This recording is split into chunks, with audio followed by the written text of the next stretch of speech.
Well, hello, everyone. I'm James Dobson, and you're listening to Family Talk, a listener-supported ministry. In fact, thank you so much for being part of that support for James Dobson Family Institute.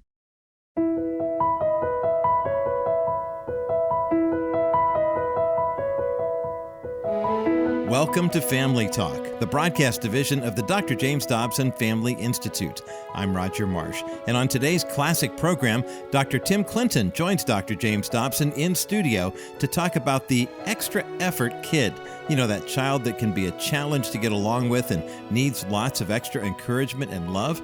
Dr. Dobson will discuss the dynamics of how to connect with the hard-to-reach children with Dr. Clinton, both today and tomorrow. But before we jump into our program today, I want to take a moment to remember the tragedy that occurred right here on this very day, 22 years ago, September 11, 2001. You probably remember where you were on that fateful day. I know where I was, in a production studio, getting ready to get an early jump on my day when I heard about the first attack on the World Trade Center tower. I watched with a colleague on a small black and white TV as we watched in shock to see another plane going into the second tower, thinking it was a replay of the first. It was an amazing, surreal sight, to be sure, and we must never forget the lives that were lost during those unthinkable terror attacks on that day. So if you haven't already, please take time in your day today to reflect and remember the men and women who are no longer with us. Offer a prayer of comfort for the family members left behind on the day that forever changed our nation, September 11, 2001. And now, let's join Dr. Dobson as he begins his conversation with Dr. Tim Clinton right here on Family Talk.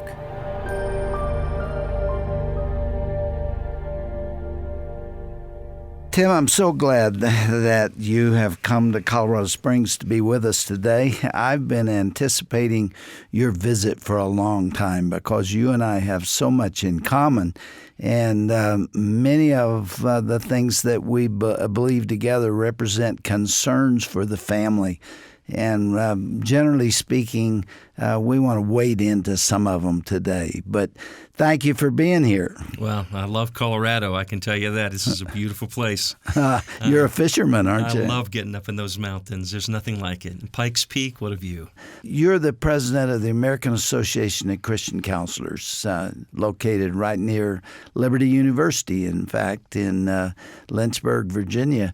You have been in that role for a long time. I understand that you have 50,000 members. Could that be accurate? Dr. Dobson, we have about 50,000 active members, people who have come together. It's an amazing phenomenon where God has just called together these men and women who love the Lord and who have given their life to helping other people and rallied them together, wanting to champion understanding and wisdom when it comes to people's problems and issues, to have dialogue, to bring that message to the church, but who are open about anchoring their life in Christ.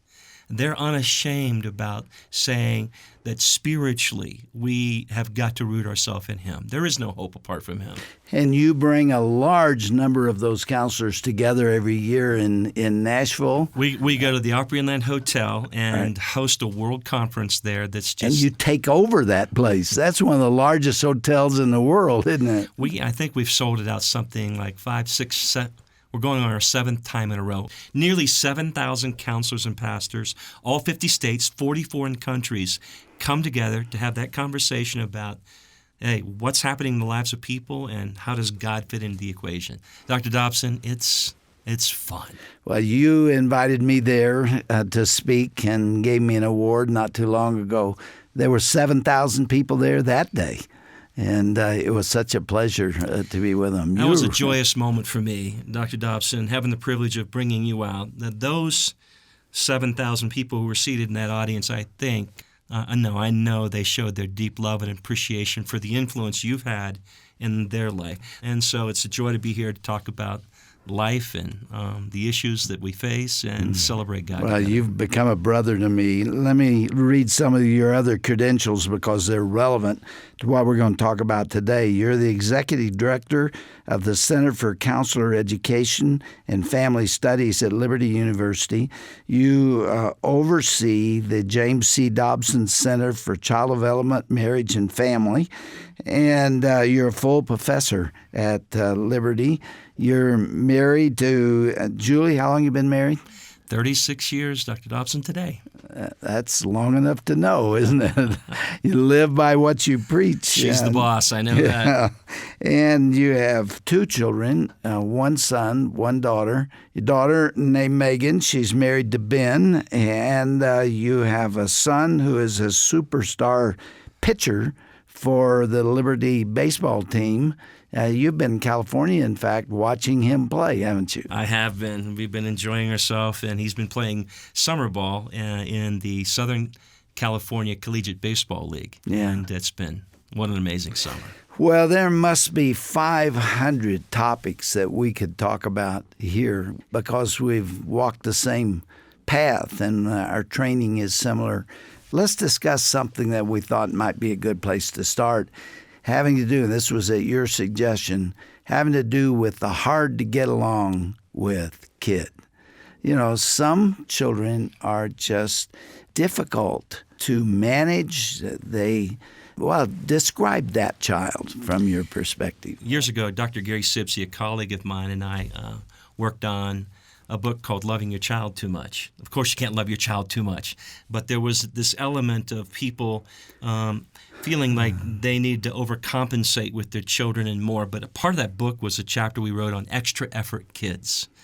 Kids that, you're right, there's like this disconnect between parent and child possibly. Maybe it's a personality difference, maybe a temperament difference, something along those lines where just different than I am. And if you're a parent and you've got a son or daughter that you like the outdoors, they like the indoors. You enjoy math, they like the arts or whatever. And that emotional bond or connectedness isn't there. That can be difficult. And a lot of parents listening right now, they'll say, yeah, I've got 2 children that I am very much alike, and I've got 1 or 2 children that I'm not alike.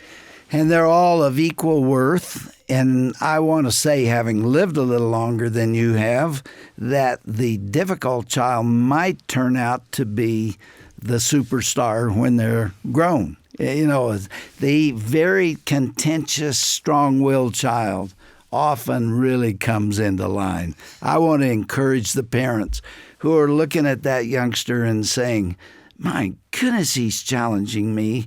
He is difficult for me to manage, and every day is a struggle. We want to encourage those people, don't we? I remember Julie was away from home one night, and Zach, who you had referenced earlier, was a little guy. And she said, Tim, are you watching Zach close? And I said, oh, yes, I've got everything under control at home. Honey, just enjoy yourself. And about that moment, I looked into the living room, and there's this boy in there, and he had what was called a juicy juice back in that day, a blue one. And he had carefully positioned it on his body and was squeezing it, and it was squirting juicy juice all over the room. How old I said, was he? honey, I've got to get out of here. But I remember Zach growing up. There were times when... How old was he when he did Zach, that? he was just a toddler. He was a young guy. Yeah. But he had some energy to him that was very rare. He didn't like peas. It didn't matter what you were going to do. He was not eating those peas. And there were certain things where he'd bow his neck and he had fire to him. And you're right, Dr. Dobson. It isn't just maybe that there are different temperaments or different personalities. Children may also not only just be strong-willed, but maybe defiant, maybe irritable, maybe given to a lot of negativity or something. And it's, how do I parent well those children? I had a parent wrote me a letter. I hadn't thought about it till this minute. It was many years ago. This mom who couldn't get her little boy to eat peas, and she was determined that he was going to do it. And she threatened him. She did all kind of things. And then she eventually got in his face and said, you will eat these peas. And she put them on a spoon, and he put them in his mouth, and he didn't say anything. And he went to bed. And the next morning, she found a little pile of peas in the bed where he'd crawl down there and spit them out. I mean, the strength of the will in some children is unbelievable. And if you get into a war with that child, I think we'd agree that you've got to step back and remind yourself, because if you get lost in that battle, you're going to wind up disciplining all the time. Listen, I have recommended for years that you don't take a child on over food because he can beat you there. I mean, he really can take the measure of you. We just saw an example of it. But I was one of those kids. I hated eggs. From the time I was 4 years old. I thought that through, and I said something weird about this. Not doing it. And I'm not doing it. It was a plague of my life, Tim. I'm telling you, I remember at 3 years of age going to a birthday party for a little friend in the neighborhood, and the mother came in and put eggs in front of all of us, and I wouldn't eat mine. And I remember, why did she have to do this? She said, "Boy, you don't like eggs? What's the matter with you, boy?" And everybody there was looking at me. I felt absolutely awful, but I didn't eat those eggs. You just don't have to win that battle. There are other ways to get nutrition down them. I wouldn't take a kid on that level. Well, the fruit of that is simply war. You're right. And there are a few hills worth dying on, what my mother used to say. Tim, choose your battles here for a moment. The scary thing, Dr. Dobson, out of this, though, are those children can drift into more of a rebellious kind of nature at times, if it's not managed well. Or number two, they can begin to feel very alone and unloved, not understood. And I think one of the challenges that parents often have come to me with is, how do you connect with a child that you're not connecting with? How do you go into that space so they can feel loved by you? Because they have different interests. They have different likes. They're just different moods than I am as a parent. And I know a lot of parents out there have that. Let's go back to the beginning and talk about where these differences come from. When I was in graduate school, and my field was child development, and I was taught something at a very, very good school, University of Southern California Graduate School, but they had it wrong. They taught children are born as a blank slate. They come into the world with no real inclinations and certainly no instincts, which I agree with, but they are not individualized. They learn to be different from their environment. That is simply untrue. And when my daughter was about 3 years of age, and she was the inspiration for the strong-willed child, she's really tough. And she would react to things in ways that I said to myself, that didn't come from me. Hey, she's got a mind of her own. At 3 years of age, she already had a mind of her own. And then I began to investigate it and learn more about children, and I realized that every child is unique and different. Yes, every mother of 2 or more children will tell you when they held that baby for the first time, he or she was different from the others that she has. They are made by God. And why wouldn't we know that if every grain of sand at the seashore is unique and every snowflake is unique? Why would we think God rubber stamps these complex little human beings? I've heard it said that the human brain is probably the most complex thing in the entire universe. We've certainly not found anything to compete with it. And these kids come in with all kinds of feelings and inclinations, and especially they want to take you on. Some of them do, and they're willing to go to the mat to do it. That's what I talked about in The Strong-Willed Child. Now, I'm going to do too much talking here, but I'll turn it over to you. In my book, Solid Answers, I wrote about this, and I've got a copy of that page here in front of me. And it deals with what the research shows about the personalities of newborns. Yes. I think this is magnificent research. It's not new. It's been around for a long time, but it is absolutely on target. The question that I ask is, what does the research show about the personalities of newborns? My answer, one of the most ambitious studies yet conducted, took a period of 3 decades to complete. That investigation is known in the professional literature as the New York Longitudinal Study. The findings from this investigation, led by psychiatrists Stella Chess and Alexander Thomas, were reported in their excellent book for parents, I don't think it's in print now, called Know Your Child. Chess and Thomas found, here's the findings of 3 decades of research, babies not only differ significantly from one another at the moment of birth, but those differences tend to be rather persistent throughout childhood. Even more interestingly, they observed 3 broad categories or patterns of temperaments into which the majority of children can be classified. First, they referred to the difficult child. That's the one you suggested we talk about, who is characterized by negative reactions to people, intense mood swings, irregular sleep patterns and feeding schedules, frequent periods of crying, and violent tantrums when frustrated. Does this sound familiar? I described these individuals many years ago as the strong-willed children. The second pattern is called the easy child, who manifests a positive approach to people, quiet adaptability to new situations, regular sleep patterns and feeding schedules, and a willingness to accept the rules of the game.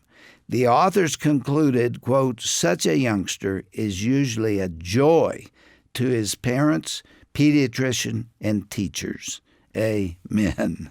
My word for the easy child is compliant. Finally, the third category was given the title slow to warm up or shy child. You run into these kids? Absolutely. They are just different. They're different in many ways. These youngsters respond negatively to new situations, and they adapt slowly. However, they are less intense than difficult children, and they tend to have regular sleeping and feeding schedules.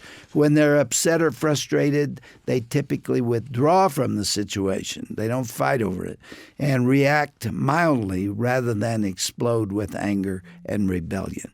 No, every child does not fit into one of these categories, of course. We're too complex for that. But approximately 65% do.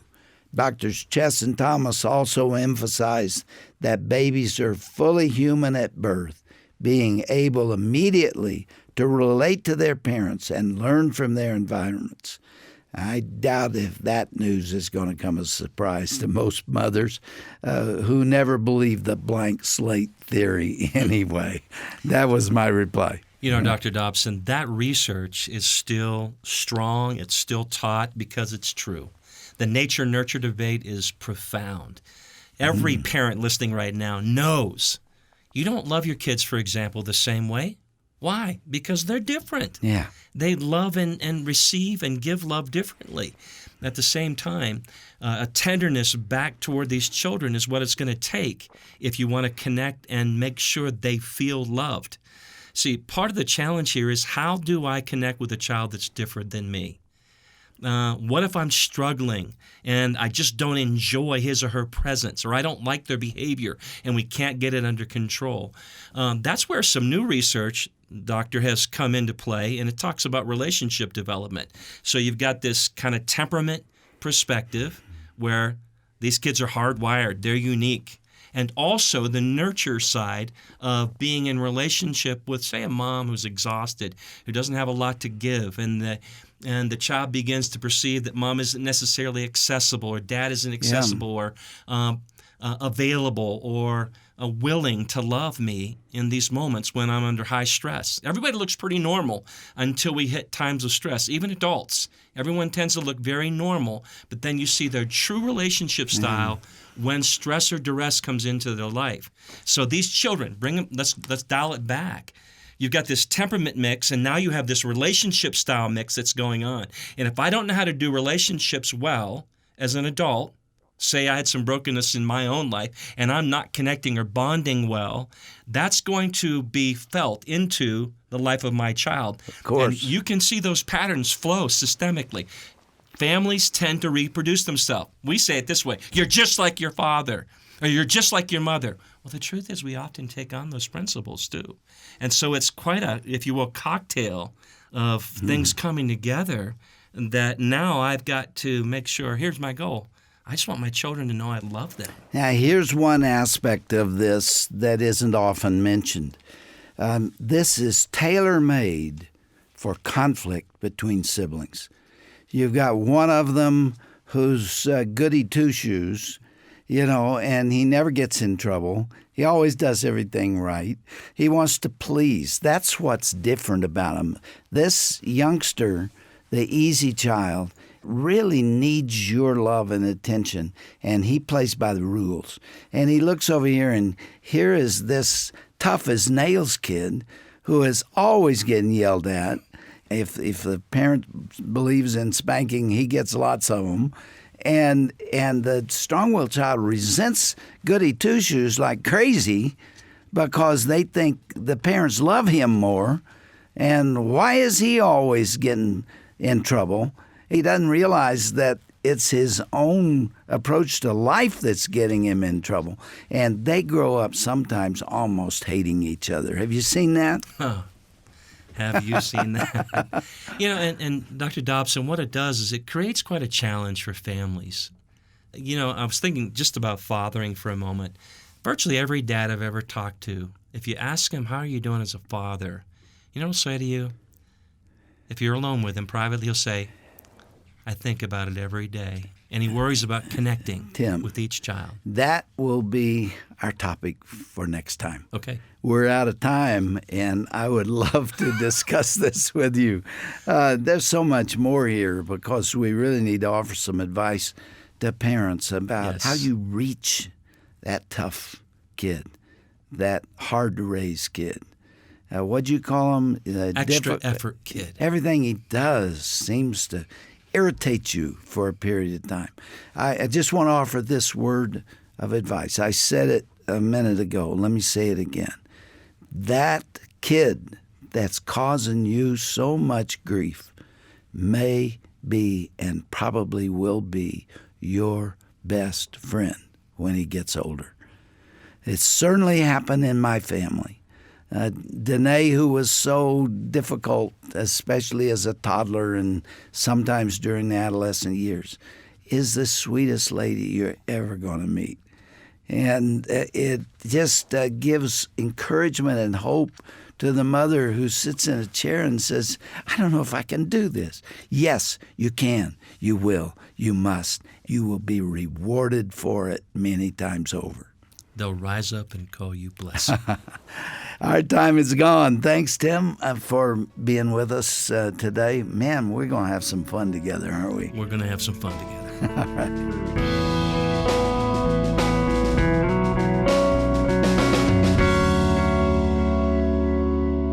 Please keep the parents and caregivers, as well as the strong-willed children, in your prayers.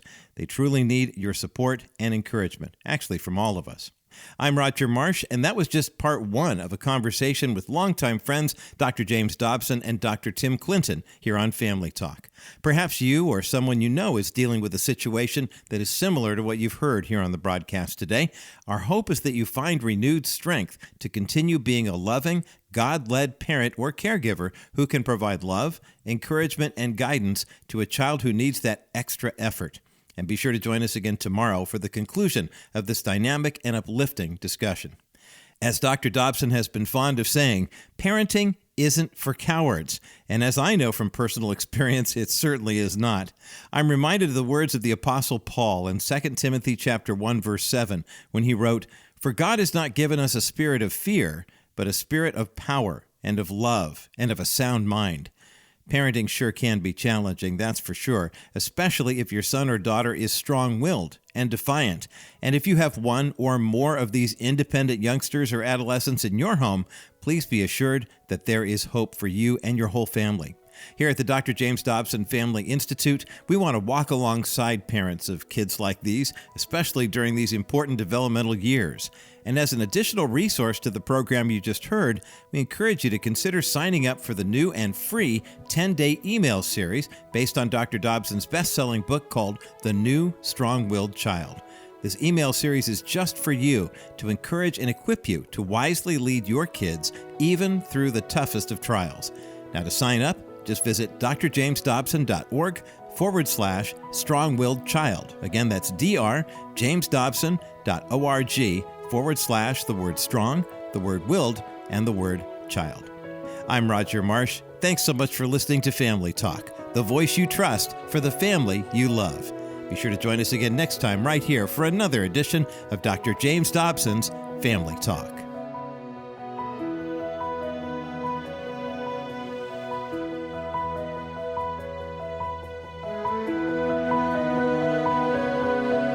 This has been a presentation of the Dr. James Dobson Family Institute.